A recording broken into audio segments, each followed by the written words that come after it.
Hello there, world of tankers. Welcome back to another one of my videos. I am Blitz, and today I'm going to be talking about the Vindicator, which is one of the funkiest and weirdest looking tanks that has ever hit the game since its debut 2 years ago.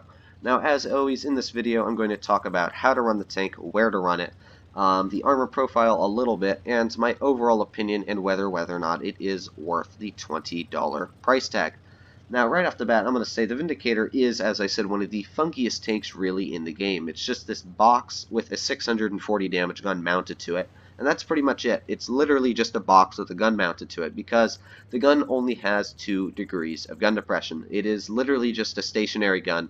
If you go on any ground that is elevated at all, you are not going to be able to actually depress your gun low enough to shoot at the enemy. You can see here I'm literally not able to depress my gun low enough to shoot at that pathway down below me. You could pretty much in a T-54 aim lower than that and probably hit the dirt.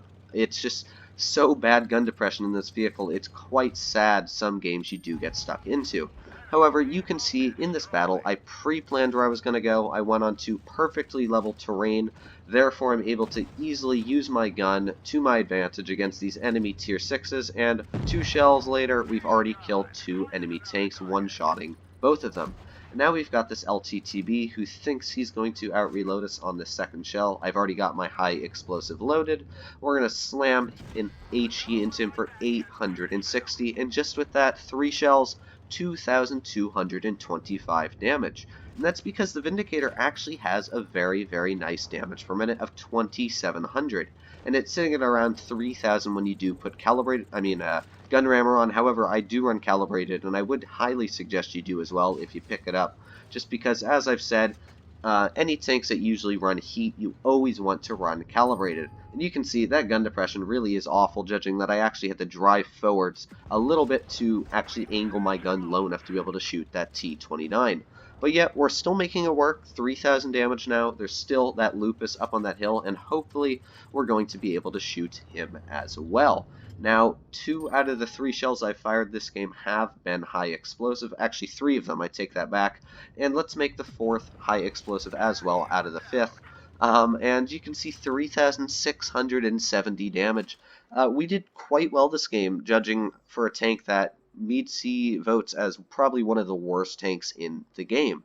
Now, I agree with him, it is awful. It can be one of the worst tanks you can absolutely run just because of the matchups you can get stuck in the terrains. Like if you get stuck on canyon in this vehicle, good luck, you're not going to do very well. However, I actually really like it. I've got a lot of battles in it. I think I'm sitting around 460 battles, and that's just because I think it's so weird and so bad and such an abstract tank in the game. I actually really like running it because it's different. You never have the same playstyle in this tank as you would in any other vehicle in the game. You have to know how to work it, and it's actually got quite troll armor. The armor on the front of it, I'll bring up the tank, and you'll see the armor on the front of it. It's actually pretty funky because the whole front, you can't actually see the weak spots on it because that plow access spaced armor. So all of that just looks like what you'd be looking at enemy tracks. So you really can't see the red spots and the gray spots on a tank. So because of that, when you're aiming at it, it just looks like this. And new players have no clue how to penetrate this thing. And they'll shoot high explosive at it. They'll shoot heat. They have no clue what they're doing. And when they shoot heat or when they shoot their high explosive rounds at it, it is going to do absolutely 0 damage, judging that it is spaced armor, as I just said, making it pretty much invulnerable to any heat rounds of any sort, which is really troll if you don't know how to come up against this tank. So if you are new to World of Tanks and you're watching this video, make sure that you use standard ammunition or you just don't use any high explosive or heat rounds, because it will get just completely lodged into the plow and it will not make it to the hull armor of this tank. And the hull really isn't that thick. I said it's only around 170 millimeters thick.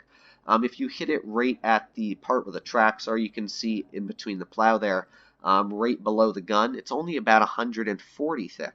But next to the gun is around 200 thick, so you definitely don't want to shoot there. You can also see that cupola sticking up above the tank right on the top of it. That is very thick. You'll penetrate that 10 times out of 10, and it's a pretty easy target to hit as well. The sides are just completely awful. There's no point to even talk about the sides. I think they're 80 thick.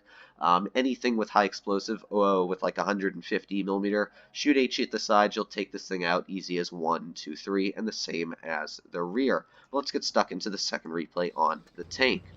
Now this battle right off the bat you can see is mine, and I did not want to push my Vindicator the medium side where my T-34 Falcon wanted to go, and I told him in the chat I do not want to be pushing my Vindicator there. I said, why can't heavies just push to the heavy side? Because as you know, on Mayan ruins, the heavy side is completely flat and level terrain, and you always need to know where you're going to push your tank before you do go there.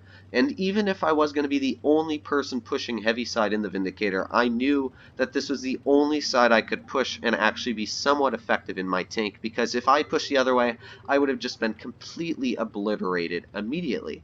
Now, the thing that Meadsy doesn't like about the Vindicator, and I don't like as well, is that it only gets heat rounds and high explosive, which means that if there are any buildings or just any breakable objects in the game, it's just going to dissipate on the objects, not actually touch the tank you're shooting at, which is very annoying if you're stuck on maps where you've got like little fences in front of you or other little trinkets that are just going to take the shell, eat it, and say haha in your face, and then the enemy's going to shoot you very easily.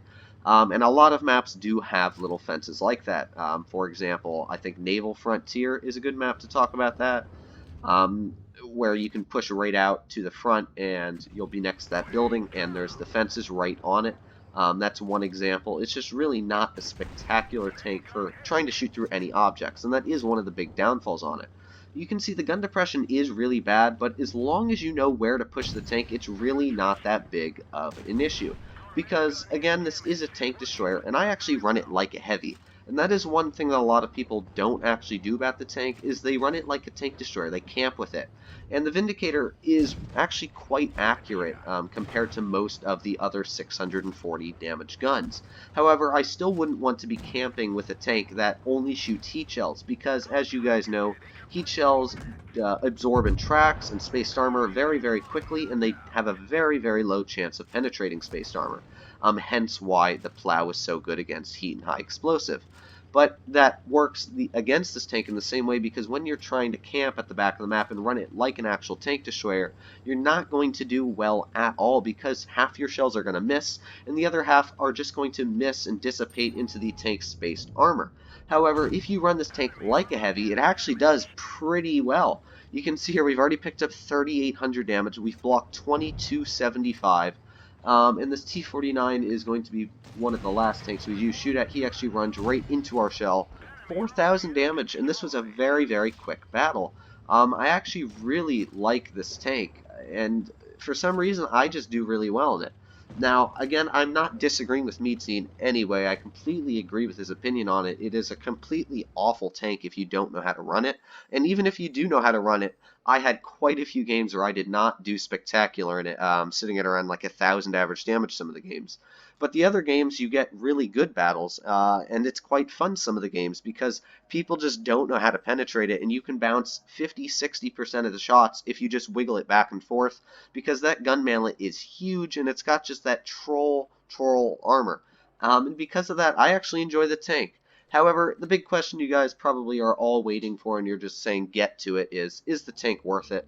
In my opinion, no, it's still not worth it. It's $20 for a box with a gun mounted on it, and as Meadsy stated in his video as well, the SU-152 is just a better tank in pretty much every single way. It's quicker, its gun is pretty much the same accuracy, its heat shells actually do more penetration, and its high explosive on the SU-152 does more penetration. Sorry about the ambulance in the background, but because of the high explosive as well, that's a big downfall for this tank, because I'd much rather have more high explosive penetration. The only thing that this tank has over the SU-152 is a little bit of armor on the front, but other than that, really the SU-152 is better in every single aspect, and it's got a better camo rating as well, better gun depression.